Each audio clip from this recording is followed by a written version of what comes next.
Hello everybody, Dylan here. Now today we are going to be doing a top 10. Today's top 10 is top 10 Sonic the Hedgehog character prototypes part 5. I looked throughout all of the Sonic news articles, throughout all of Sonic's comics and everything to find 10 more of these to bring to you guys. So let's get into looking at these today on DHT.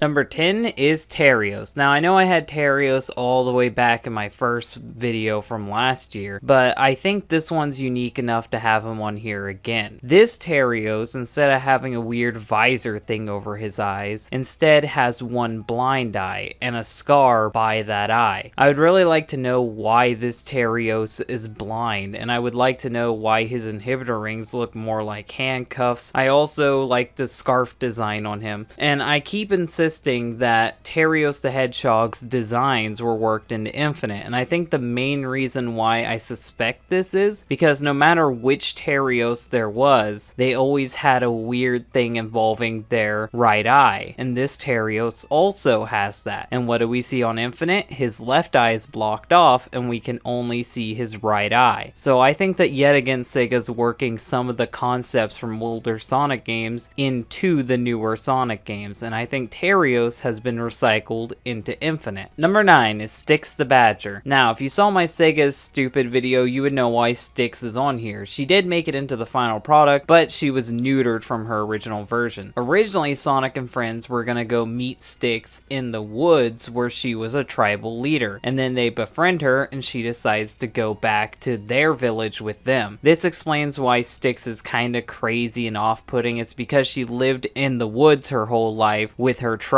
She is like a tribal person, so she doesn't know how the real world works. That's why she seems like she's a little off-putting, why she's a little crazy. It's not because she's actually insane, it's because she's been sheltered her whole life in the woods. So if you do that with anybody, they're gonna seem a little bit off when they're interacting with city people or town people like Sonic and his friends. I hate that we didn't get to see this because now people just think Styx has a mental condition rather than her just being a weirdo from the forest. Number 8, Venice the Minx. Now the reason why Venice the Minx is back on another one of these lists is, unlike all the other ones, this one doesn't even look like silver. You wouldn't even know this is a silver prototype unless I told you. The only thing that's remotely silver about him at all is his chest tufts. Other than that, with his weird futuristic headband and everything, you can't really tell who the hell he's supposed to be. He gets on here for originality and for looking unique, but other than that, I like the silver design we got. I don't think I would like this Venice the Minx, and he's kinda giving off a create a character vibe from Sonic Forces. So yet again, more concepts that are looking like stuff that's being worked into Sonic Forces. Lovely. Number 7 is Charmy Bee. This Charmy Bee comes from the Sonic the Hedgehog manga, the very same manga where a hedgehog named Nikki turns into Sonic the Hedgehog. There isn't much known about this Charmy Bee because unfortunately the manga he premiered in is now lost. If you can find that manga, give it to me on Twitter because I would love to be able to read it and review it. But right now, all I can say is he was some type of bee that appeared in the Sonic manga. I'm sorry, there isn't much info on this at all. Number 6 is yet again another Gamma prototype. Now, in the last video I did, we had a Gamma prototype that looked just like an Egg Robo. This one still kinda looks like an Egg Robo, but you can see that he's developing some Gamma features. His gun is an exact copy of what Gamma's gun would be. This robot also has some weird Eggman-like features, seeing how he has Eggman's pants, buttons, collar, and overall design of Eggman. I would have liked to have seen this one, but yet again, I still prefer the one we got. If they want to work this little guy in as some other enemy in some future game like Sonic Mania 2, I wouldn't mind seeing him. Seeing how he has the classic Eggman logo, he would fit in with all the other classic enemies if we do get a Sonic Mania 2. Number 5, we have Sonic the Werehog. This Sonic the Werehog, unlike the last one I showed off, looks closer to the final product that we we got, except for this one is very luchador looking. He has flame designs all over him. His arms go into flame design, his face has flames on it looks really cool, but the problem is the werehog has no fire abilities. So it seems like these flame designs would really throw people off when you find out he doesn't actually have any fire abilities. I like this look, but I still prefer the one that we got. What's weird about this look is he actually has Sonic the Hedgehog's regular shoes in this design, which is also something that's really weird because a lot of the other werehog designs still have the spiky shoes. So from the non-spiky shoes to the weird flames, I'd have to say I prefer the werehog we got, but this one is really cool looking. Number 4, we have Metal Sonic from Sonic Extreme. Now, if you've seen any of the other Metal Sonics that I've shown off from Sonic Extreme, you would know that the Extreme team for some reason had a vendetta towards this character, because practically every single design they tried to give him was absolutely terrible. This one is no different. This guy looks like he should be in Kirby, not Sonic the Hedgehog. He doesn't even look like Metal Sonic. He has weird orange eyes and he looks more like a shark than he does Sonic at all. I'm really glad that they didn't use this design, and I'm really glad that the game got cancelled if this was going to be the main villain. Does this guy scream out main villain to you? No.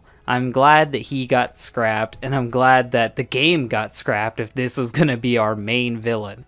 Like, seriously, look at this guy. He looks like something out of Kirby, not Sonic the Hedgehog. Number 3 is yet again another character from Sonic Boom. This time it's Dr. Eggman himself. Now, one of the unique things about Sonic Boom is that they were told they could do anything they wanted with the characters. So because sky's the limit, they started redesigning them. And out of all the Eggmen, I like this one the most because he looks more like Ovi Kentobar. For those of you who do not know, Ovi Kentobar is from the Sonic the Comic line of comics, and he is the good version of Dr. Robotnik. He's what Dr. Robotnik was before the lab accident. You can tell this is what they were going for here because he has practically the exact same hairstyle as Ovi Kentobar. Now, I'm assuming he would still be a villain, but we know nothing about this guy. He still has the weird little communicator that Eggman has, and he still has Eggman's goggles, and he does look evil, but there definitely could have been a chance of them pulling off an Ovi Kentobar and Dr. Robotnik thing yet again in Sonic Boom. Sonic Boom had so much potential, and I love hearing about the characters and concepts that they had for the original game, and I hope you guys like this Eggman as well. Now, remember what I said about the last entry, how when it came to the Sonic Boom development, sky was the limit? The main character that they wanted to modify was Sonic the Hedgehog himself, and with this design, you could see how radically different Sonic could have been. This design took influence from Ratchet and Clank. You can tell that with the different looking eyes and his overall body structure. I like that this game was inspired by Ratchet and Clank and that they're willing to say it because it explains a lot of the design choices and a lot of the level choices and a lot of the gameplay choices they chose to implement in Sonic Boom. You could tell that a lot of the puzzle elements was taken from Ratchet and Clank, and I'm glad that we can see the developer notes and see the character concepts so we can come to this conclusion and figure out why this game looks the way it does. Now, do I like this design for Sonic? Yeah, I do like this design for Sonic a lot, but I prefer him to be someone's DeviantArt project rather than an official version of Sonic the Hedgehog. I always like different interpretations of Sonic, but this is just a little too strange. And the fact that now his blue tape is also accompanied by tribal tats, I don't know, it just seems a little too off-putting for me. But I still like this design for Sonic the Hedgehog, which is why it gets up here at number 2. Number 1 is Amy the Hedgehog's prototype from the Sonic manga, the very same manga that has Nikki and Charmy B in it. Now, what makes Amy different this time is she's more of an orangish color, she has a completely different hairstyle, and she's actually Nikki's girlfriend, and she still admires Sonic. So in a way, Sonic and Amy are actually together in this manga. Now, you're wondering to yourself, why does she have an E on her shirt if she's Nikki's Amy. Nikki has a giant N on his shirt because that's his name. The reason why she has an E is because her name is actually spelled Emmy, E-I-M-I. When it's translated into English, it's Amy. So this is just yet again another interesting thing about Amy. Amy did premiere in the manga first, so this is technically her character prototype. The Amy Rose we would get in Sonic CD is based off of this one. In the manga, Amy was Sonic's girlfriend and she was always getting kidnapped by local bullies and Sonic would have to go save her. So it's very interesting to see this totally different interpretation of Amy, and it's weird to see that Amy was originally designed to be Sonic's girlfriend, and then when it came to the video games, they just decided to make her a love interest instead. It's really weird seeing how far she's changed from this initial concept design to her video game counterpart nowadays. But overall, I would say that I still prefer the Amy Rose we got today. So that was Sonic the Hedgehog Character Prototypes Part 5. I hope you guys really liked this video. I made it because I seen how popular the other prototype videos are, and I know you guys really like seeing these. You like hearing the stories behind them, so I thought I'd give you 10 more for you guys to look at. If you want to see another one of these videos, remember to hit the like button, hit the share button, and comment that you want more prototypes. I have a few more that I have saved back for another video, but I'm gonna have to be digging for more to add to that video. So if you want to see another prototypes video, tell me. If you feel like this series gone far enough, then tell me down in the comments and I'll work on a different top 10 for next month. I'm really interested to hear what you guys want to do because I'm making these videos to help you guys with Sonic info. So yeah, I hope you guys like this video. If you like it, hit the like button. If you really like it, hit the share button. And if you want to see more content like this, then subscribe. Thank you guys for watching, and bye.